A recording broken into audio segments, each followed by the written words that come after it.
Thank you. Good afternoon, Chairman Wesso and Chairman Bill and committee members. I've been with the California Department of Justice's antitrust section since 1988, and I've served as the chief of the section since 2003. In that capacity, I've worked either directly or indirectly on close to a dozen investigations involving the petroleum industry. Many of those were merger reviews, which our office does together with the Federal Trade Commission, but several were investigations into possible price fixing or output reduction, collusion in other words. Former Attorney General Bill Lockyer, about whom you've been hearing, was elected in the midst of a dramatic price spike in the late 1990s and appointed a blue ribbon committee to examine the root causes of such dramatic price swings. That was the first time that had been done in our office. It culminated in the Attorney General's report in 2000, of which you are obviously already aware. Our most recent major price-fixing investigation took place between 2005 and 2007, 2 years. These are long investigations generally, investigating the spike that occurred in the wake of Hurricane Katrina. Our office worked closely at that time with the Energy Commission, as we've done on the merger investigations as well. I will say I'll join in everyone else in expressing my admiration for the work of the Commission. And I will say that the staff of the Federal Trade Commission, although they are not here and probably not authorized to speak, would have said the same thing. I currently sit on the Commission's Petroleum Market Advisory Committee, which is, in essence, a further extension of the cooperation between our two agencies that's grown over the years. It's certainly very welcome. What we have here is obviously a very consolidated market. The mergers over the last 20 years certainly demonstrate that. We had Shell buying a piece of Texaco in 1997. BP bought Amoco, Exxon and Mobil merged. BP Amoco then acquired Arco. Chevron and Texaco, what was remaining of Texaco, merged. Valero, which had come in by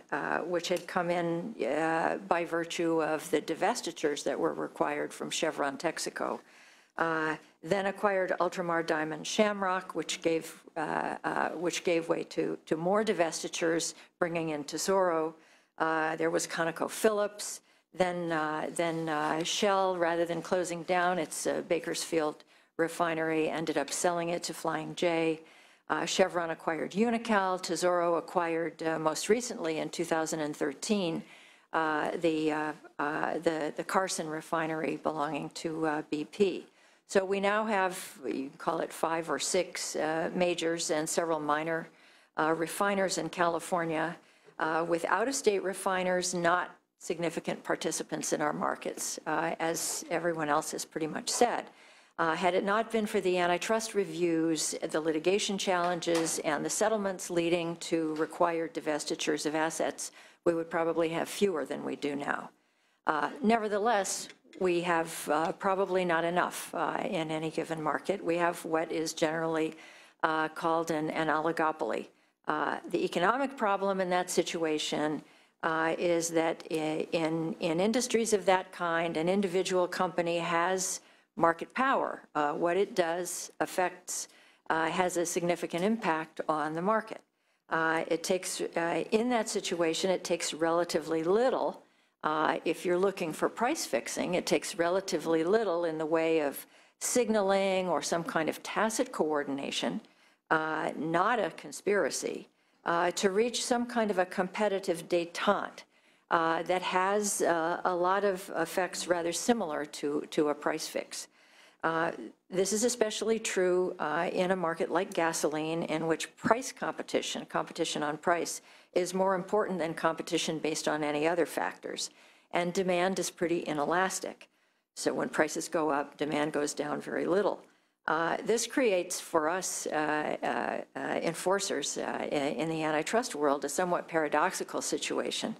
The more conducive a market structure is to collusion, because there are fewer competitors and so on, the weaker a plaintiff's case is likely to be. And the less proof there is actually going to be of actually getting together around around a table or in a smoke-filled room or anything of that kind.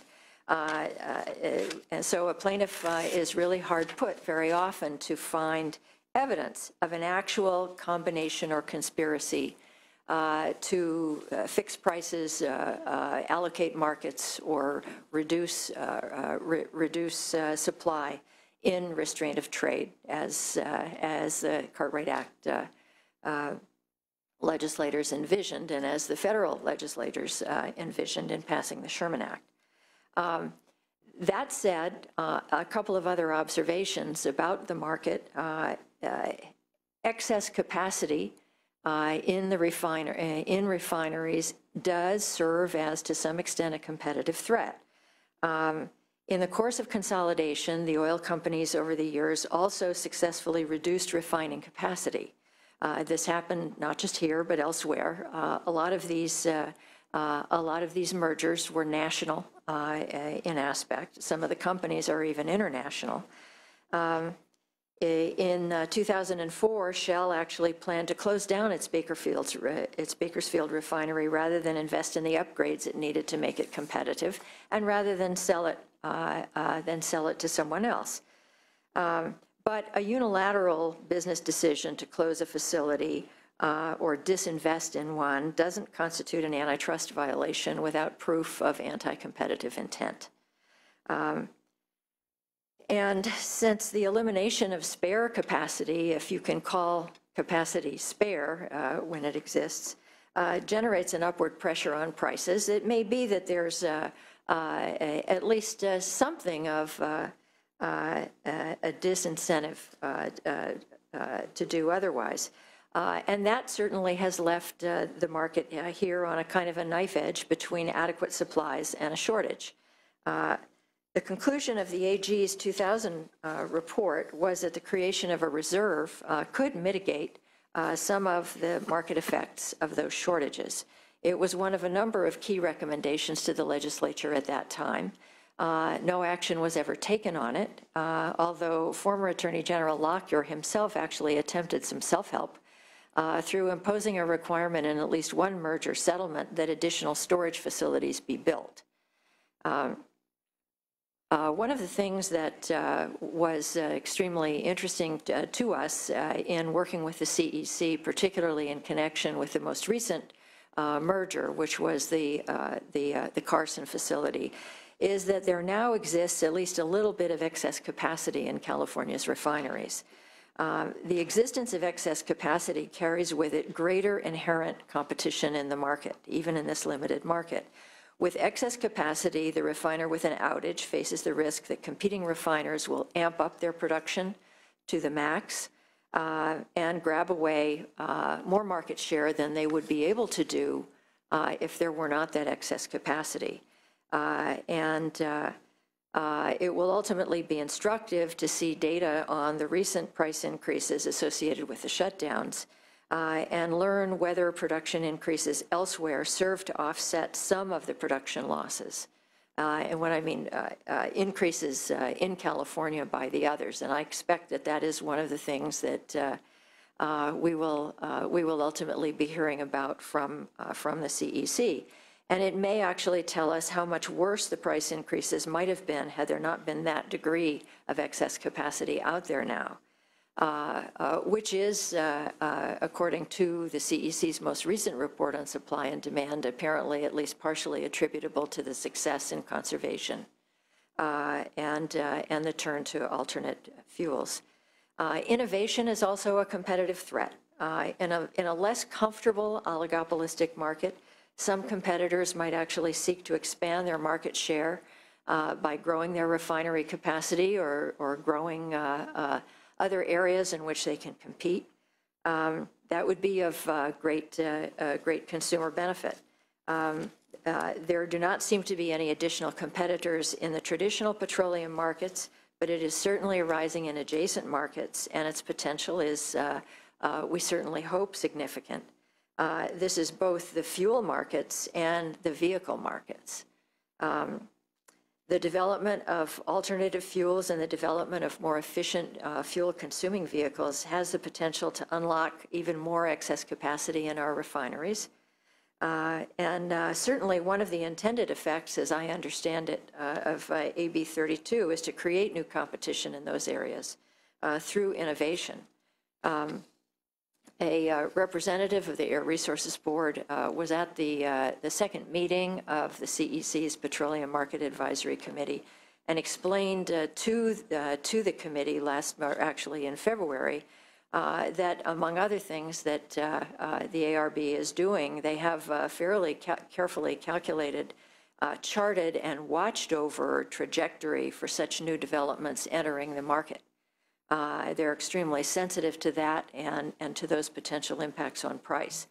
To the extent that those kinds of developments are realized, their competitive effect, there will be a competitive effect on the traditional petroleum market, and hopefully will also serve to rein in at least some of the price spikes of the past. Certainly from my perspective as an antitrust enforcer, that would be very welcome. If you have any additional questions of us or of my office, I certainly can't purport to speak for the advisory committee. The chairman of that committee does that. But for the AG's office, I'll be happy to supply any information I can.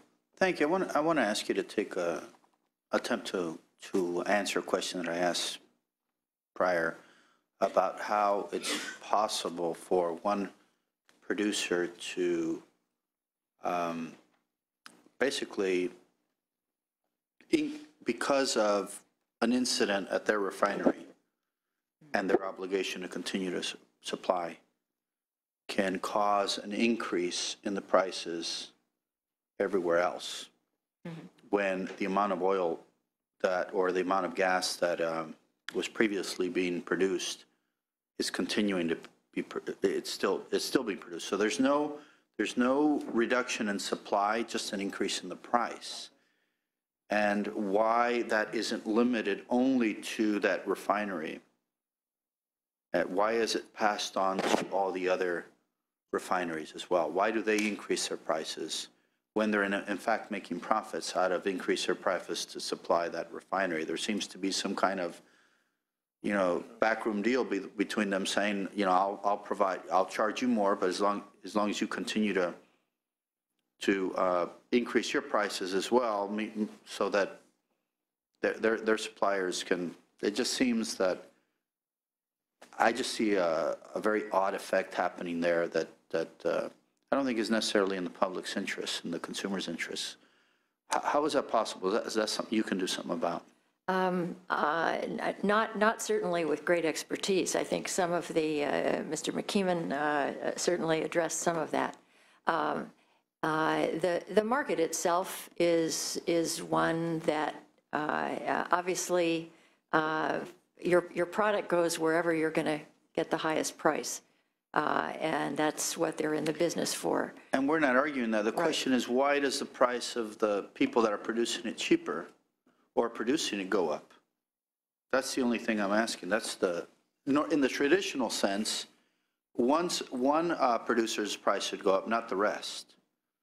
And if you want to really create a competitive market, that should be, people should be allowed to compete. And if my competitor has a disadvantage, why am I going to help them by increasing my profit, my prices? It just doesn't seem, like I'm contributing to a competitive market. That's what we kind of call gouging, right? No, yeah, it's, well. Or am I wrong? But the answer is, obviously, it's not a competitive market. It's an oligopoly. An oligopoly, by definition, is not a competitive market. It's not a market where multiple producers, try to sell a product at a lower price and undercut their competitors by making more volume. It's a market where the less gasoline there is, because we took 17% offline or endangered it, the more you can charge. And because there are so few players, they have worked to keep the price high and their profits high, and we haven't ever found that back room. But I think we established that we haven't had a decline in supply. I don't buy that. How does 17% of the gasoline go offline and we don't have a decline in supply? We start eating to inventories. If those refineries were continuing to produce gasoline, we would have had higher inventories. But do we agree that the supply did not go down overall? I don't know, because I can't see those numbers, because mine are three months behind what the CEC says. But when 17% of capacity is threatened, when Martinez goes down, that's 8% of the gas supply, and some part of Torrance goes down, supply, if you include what's on hand and what's being produced at a given moment, has to be less. Unless somebody is producing more somewhere else. It takes a long time for that supply to get to this market. It takes weeks for that supply, and someone has to be asked to supply that.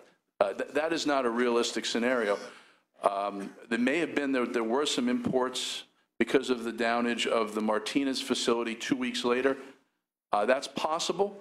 Certainly after the first, when Martinez went down in February, there was at least a 2-week period where that price was spiking, where there was less gasoline on hand. I think it's probably after. I can't see those numbers, and honestly, part of the problem is, as a watchdog on insurance issues, where I can't see all the numbers and tell you why products should or shouldn't be priced in a certain way, I can't tell in this market. Only the CEC can tell. And I got to say, while I respect the CEC, I do want you to remember the history of this organization. The head of the Western States Petroleum Association, the lobbyist, the current lobbyist, used to be married to the chair of the California Energy Commission. This is not an independent agency. Well, but that doesn't prove well, anything. it does, because the industry perspective, not the consumer perspective, is generally the perspective that industry brings. I'm going to ask Mr. Verlager. Yeah, he's the economist, right? Right. If you can respond to that, but also I mean, we try to scrutinize insurance rates. We try to scrutinize utility rates. We have the PUC that does it. Why can't we do that for gas in California, to try to at least scrutinize? There's, as I said, I don't speak for the Western States Petroleum Association. I'm asking you just generally. So my answer is you can. You can perfectly well establish a group that scrutinizes prices if that's what you want to do. Under a Supreme Court decision, you can, and I sure as heck wouldn't recommend it because I've been there on the government side, you can impose price controls. My strong advice is don't do it. Now, what I wanted to say was, you've walked into a really dark part of economics, complicated part of economics, where and I'm going to talk about corn, because we've seen this in corn, the same thing. You speak of current supply, and the current supply hasn't changed. But these are commodities that are storable. Petroleum is storable. And two of the experts, one of the experts is Davis, Jeffrey Williams, wrote the book years ago. And storable commodities have a certain economic behavior that is hard to explain, but is terribly important. And Gordon laid out the elements of explaining it. It's inventories, and it's what you're delivering. And for a storable commodity, I can sell it to you today, or I can store it and sell it to somebody tomorrow. And the logical decision is whether I can get more for it tomorrow at the price. And everybody kind of understands that. So what happens is when you get a refinery reduction, and we lose, 17% of refining capacity, so gasoline production's gone down, but supply is staying the same, we're digging into inventories. And there is a long literature, and I've applied it to petroleum, and I've known around the world for doing this. As the inventories go down, those cash prices go up. And if you want the technical term, it's backwardation. It is the way the commodity market, if there's a suddenly crop failure, you'll keep selling the same amount of corn, you'll sell it out of your inventories, but the price of corn will go up. It may go from $3 a bushel to $6 a bushel or something like that. This is normal behavior, and I picked the corn market because it is very competitive. There are a lot of farmers out there, and they're producing it. And so, I mean, and you look at this, and you look at the oil market, whether it's California's oil market, whether it's the Gulf Coast oil market, the New York oil market, Europe's oil market. You lose refining production, inventories go down, and that cash price goes up, even though the volume of supply is the same. And I swear I lose more sleep trying to teach this course than anything. And I'm not saying price setting. What I'm saying is finding a process to